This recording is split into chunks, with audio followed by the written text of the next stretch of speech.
ये बताइए, आरजेडी का घोषणा पत्र जारी हो गया, आप क्या कहेंगे, किसको सपोर्ट करने वाले हैं? फर्स्टली तो मैं अभी घोषणा पत्र देखा नहीं हूँ, 1 करोड़ नौकरी देने का वादा किया है, 500 रुपए सिलेंडर देने का वादा किया है और 200 यूनिट फ्री बिजली देने का वादा 1 करोड़ नौकरी देने का वादा क्या बिहार में किया है या पूरे देश की बात हुई है? पूरे देश में।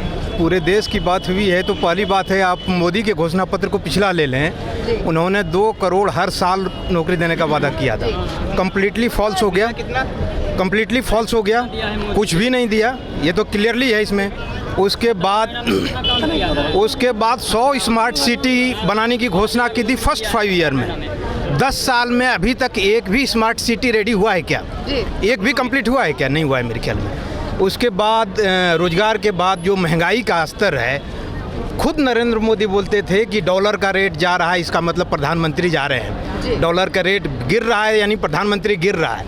डॉलर का रेट उस समय शायद 63 के आसपास था और आज डॉलर 83 का रेट हो गया है, तो इसका मतलब नरेंद्र मोदी भी जा रहे हैं जी, यानी समझ रहे हैं। उसी के कहने के मुताबिक नरेंद्र मोदी खुद बोल रहा था कि डॉलर का रेट जा रहा है, इसका मतलब प्रधानमंत्री जा रहे हैं। डॉलर का रेट गया, इसका मतलब पीएम गए। ये मेरा आकलन है कि कम्प्लीटली 180 से 220 के बीच बीजेपी अटक जाएगी। यानी 400 पार का जो 400 कहाँ 400 सीट पर लड़ भी ठीक से रहे हैं क्या? बोल देने से हवा में चार्ज। नीतीश कुमार कहेंगे हम 4000 पार कर जाएंगे। 400 पारा, जो 400 पार का नारा है ना, ये एक नैरेटिव है, समझ गए ना। जब बंगाल में भी चुनाव हो रहा था विधानसभा का, तो बीजेपी वाले 200 कहते थे, तो वहाँ क्या हुआ? अगर जब इतने ही मजबूत सरकार है 370 और 375, तो बाकी फिर एनडीए जो है 34-35, वो कहाँ जाएंगे? वो उनको सोचना है। जो एनडीए घटक जुटे हुए हैं बीजेपी के साथ, उनको सोचना है कि हम कहाँ पर खड़े हैं। जब 370 बीजेपी अपने कह रही है, तो बाकी 30-35 बच रहा है ना 400 पार करने में, तो वो कहाँ खड़े हैं? उसके बाद क्या होगा उनका एनडीए का? वो कहाँ जाएंगे? और प्रधानमंत्री जो कल जो बाड़मेर में भाषण दे रहे थे, तो प्रधानमंत्री का स्तर बिल्कुल उन्होंने गिरा दिया है। चूँकि खाने पाने के मामले में प्रधानमंत्री को नहीं बोलना चाहिए। नॉन वेज कौन खागा, वेज कौन खागा, ये सब प्रधानमंत्री का काम नहीं है। प्रधानमंत्री देश के लिए 2014 में जब अन्ना आंदोलन भ्रष्टाचार के खिलाफ आया था, सपोर्ट किसको करने वाले हैं? सपोर्ट की बात अलग है। सपोर्ट यहाँ पर ये है, सपोर्ट की बात नहीं है। सपोर्ट परिस्थिति के अनुसार होता है। जैसा जो कैंडिडेट रहेगा जिस एरिया में, जिस लोकसभा में, उस हिसाब से जनता चुनती है। ये कोई ज़रूरी नहीं है कि बीजेपी का कैंडिडेट अगर वहाँ पर बहुत ख़राब है तो उसी को वोट देंगे हम। यानी महागठबंधन के भी आगे जा सकते हैं? बिल्कुल जा सकती है जी। और इस बार वो अनुमान बहुत कम है। जो 2014-2019 में सीट आ चुकी है, उससे वो डाउन होने जा रही है। यानी कि इस बार कम आने वाला है। बहुत 400 पार, यानी 400 का 200 से ज़्यादा नहीं आएगा। पाए तो फिर बताएं। 200 पार नहीं कर पाएगा। नहीं, अभी जो है ये पॉलिटिक्स चल रहा है, जिसमें आता है इलेक्टोरल बॉन्ड होता है। उसमें खास करके देखा जाए जो भी डोनेट करने वाली कंपनियां हैं, वो सारी की सारी जो है, वो एक कोई मीट दुकान है तो कोई बड़े बड़े शॉप के ऑनर हैं। सोचिए कि जो सरकार बोलती है हिंदुत्व हिंदुत्व हिंदुत्व, वो खुद ही मीट कंपनियों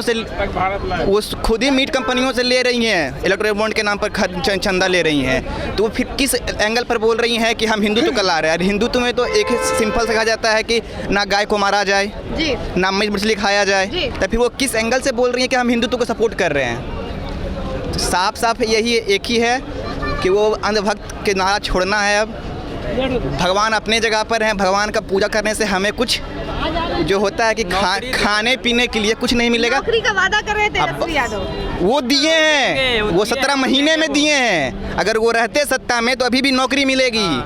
अगर नहीं है तो सपोर्ट करके देखिए। इस बार हम तो खुला है लालूवादी, बचपन से यादव हैं, सपोर्ट करेंगे। घोटाला, लैंड फॉर जॉब मामला, इतना सब हर अगर उठाइए बीजेपी के सभी नेताओं को, उसमें मिलेगा क्या? मिलेंगे क्रिमिनल्स।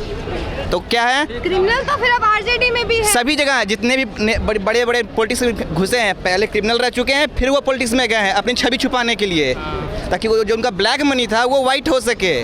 अच्छा, यानी कि आरजेडी एकदम सही है? नहीं, हम ये नहीं बोल रहे कि आरजेडी पूरा सही है। हर एक पार्टी में हर एक नेता सही नहीं होता, और ना ही हर एक पार्टी में हर एक नेता गलत होता है। सभी नेता अपनी जगह पर है, लेकिन जो हिंदुत्व और भ्रष्टाचारी सब मामले में बोलती है बीजेपी, उस पर तो हमें नहीं देखा है आज तक कि वो अपने मुद्दे पर खड़ी उतरी हैं। किसी भी इलेक्शन में उठा के देखिए, जितना उन्होंने प्रोपेगेंडा में लाया है कि हमारा इतना ये है, वो आज तक कभी फुलफिल नहीं हुआ है। लेकिन हमारे तेजस्वी भैया ने जो कहा कि हम इतना नौकरी देंगे, अगर वो रहते तो ज़रूर देते। उनको 17 महीने में तख्ता पलट हो गया, 5 लाख नौकरी दे करके वो चले गए। सबको नौकरी दे देगा ना, पूरे देश में सबको नौकरी दे देगा। देखिए, जहाँ तक सवाल है, बेरोजगारी भयंकर है बिहार में, उसमें कहीं दो राय नहीं है। कोई दल वाले रहे हैं, वादा तो जरूर करते हैं, चुनाव में ठगने का काम करते हैं। नीतीश कुमार बिल्कुल गलत किए, चूंकि उनको सत्ता से मतलब है, बाकी जनता से मतलब नहीं है। तो पलटू चाचा हैं, अगर आपके पास आई सीट तो हम आपके हैं, इधर तो इधर। नीतीश चाचा जो हैं पलटू राम रहे या क्या रहे, उनसे मतलब नहीं, सिर्फ सत्ता पर कायम रहने के लिए कोई भी काम कर लेते हैं, तो उससे तो जनता का पेट भरेगा नहीं। और तेजस्वी का जहाँ तक सवाल है, तो युवा जरूर एनर्जेटिक है, चारा खा गया, वो खा गया, ये खा गया, वो लालू जी के राज में थे। तेजस्वी क्या खाया वो बताइए, जनता को गुमराह करने का काम नहीं कीजिए। आप लोग तेजस्वी को बोलिए पढ़ के आ जाए। आप लोग मीडिया वाले जो हैं, नहीं हम बोल रहे हैं नम्मा पास है, सुन लीजिए। तेजस्वी को बोलिए कि पढ़ाई कर ले, तब ना वो युवा को रोजगार दे देगा। पढ़ाई का सवाल नहीं है, दल बदलू नहीं है, दल बदलू नेता नहीं चाहिए जो अपने पास कैसे मुख्यमंत्री बनेगा ये बताइए हमको। हमारे युवा जो है ईटेक बीटेक यूपीएससी बीपीएससी का एग्जाम देते हैं और 1 नंबर से स्लिप करते हैं, तो उसका जो है सो नौकरी नहीं मिलता है। तो फिर वो नम्मा पास नेता के लिए ये चीज क्यों नहीं लागू होता है कि 1 बीघा में साइन करता है, वो हम जन नेता है, ऐसी है। ये तो कह रहे हैं कि वो तो नम्मा पास है, तेजस्वी का नम्मा का सर्टिफिकेट है, लेकिन जो हमारे देश के प्रधानमंत्री है वो तो 5वां का सर्टिफिकेट भी देने में सफल रहे। ऐसा कौन विद्यालय में पढ़े, उनका जौराती कौन रहा, ये तो साबित करके बतावे, वो भी नहीं बता पाते हैं। उनका कहना है प्लेटफॉर्म पर बच्चा सब चाय बेचते थे, तो आखिर हम चाय बेचते थे तो अपने पढ़ाई कब किया, ये बताइए जनता को। क्या कहेंगे सर? हम कहेंगे देखिए, मोदी सरकार राष्ट्र हित देश हित के लिए काम कर रहा है, बढ़िया कर रहा है। रही बात नौकरी का, तो सबको कह रहे हैं कि कुछ नहीं कर रहे हैं, कुछ नहीं, बहुत अच्छा कर रहा है। देश को उतना मजबूत और बढ़िया कर दिया है मोदी राज में, देश बहुत आगे बढ़ा है, मजबूत हुआ है हर क्षेत्र में, हर कोने में। बेरोजगारी तो बढ़ा है, कोई भी सरकार नहीं दे सकता है नौकरी। मंदिर मस्जिद से नहीं होगा, यहाँ बेरोजगारी दूर करने से। 2011 एक जनगणना की रिपोर्ट के अनुसार 101 करोड़ जनता था, 25 करोड़ को मात्र राशन मिलता सबसे था। पहले जनसंख्या कंट्रोल किया जाए, राशन मिल रहा है और जनसंख्या कंट्रोल किया जाए। पूरे सर्विस का पूरे इंडिया में 3% है सर्विस, 3%, और 3% में सभी को अभी बीटेक करके विद्यार्थी सर्टिफिकेट लेके आता है, उसको 1 इंची में क्या MM होता है उसको पता नहीं है, वो कहता है हम बेरोजगार है और हमको नौकरी चाहिए। किसकी सरकार बननी चाहिए? किसकी सरकार बननी? सरकार बीजेपी का बनना चाहिए, देश को मजबूत करने के लिए, हित करने चाहिए। चूंकि अग्नि बिल उड़ा है अपने मोदी सारा लुटेरा टूटा है, क्योंकि देश सशक्त हुआ है, देश मजबूत हुआ है, देश का नाम आज पूरे दुनिया में मोदी को लेकर दुनिया में रहता नाम मोदी जी और देश मोदी जी 85 साल रहना चाहते हैं, लेकिन दुनिया में यूएनए में वोटिंग हुआ है, पाकिस्तान के पक्ष में 32 वोट पड़ा है, इंडिया के पक्ष में 16 वोट पड़ा है, यही दुनिया में नाम है। दुनिया में नाम है। ये ऐसे आदमी ही वामपंथी देश को आज सशक्त करने में कमजोर करता रहा है सदैव से, क्योंकि देश आज सशक्ति के कगार पर है पूरे दुनिया में मोदी जी का डंका चल रहा है। मोदी जी वही है, न भूतो न भविष्यति, न कोई किया था न किया है न करेगा। इसलिए कि हम भारत का सैनिक पहले हथियार खरीद के लाता था, अभी हम भारत बेच रहे हैं दुनिया को, 80 राष्ट्र को हम हथियार दे रहे हैं। हमको रोड चलने के लिए नहीं था, सोलिंग नहीं था, अब हम गाँव में रोड पर चलते हैं। हमको हमारे समाज में गरीबी जर्जर में घुसा हुआ था, आज कोई गरीब नहीं। युवा भी है, युवा से जानते हैं, आप लोग बताइए कि किसको सपोर्ट करेंगे? हम एक तरफ बीजेपी है, दूसरी तरफ तेजस्वी है। मोदी भगाओ देश बचाओ,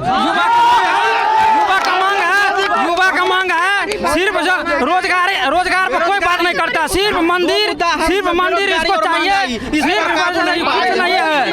आज देश देश में सड़क अगर है तो ये मोदी की देन है। देश अगर सशक्तिकरण में मजबूत है, नहीं तो पहले आतंकवाद देश पर इस कदर एक मिनट क्या था, इससे पहले था क्या?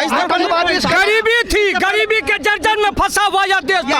नो चलने 400 रुपया वाला सिलेंडर लेकर के घूमता था, अभी 1000 में सिलेंडर 4000 जिसका 4000 वेतन था आज वो 45,000 उठा रहा है। अच्छा आप लोग बताइए, आप लोग युवा आप लोग किसको सपोर्ट करने वाले हैं? मोदी हटाओ देश बचाओ। क्यों? अभी ये तो कह रहे हैं मोदी हटाओ देश बचाओ। सीधा लुटेरा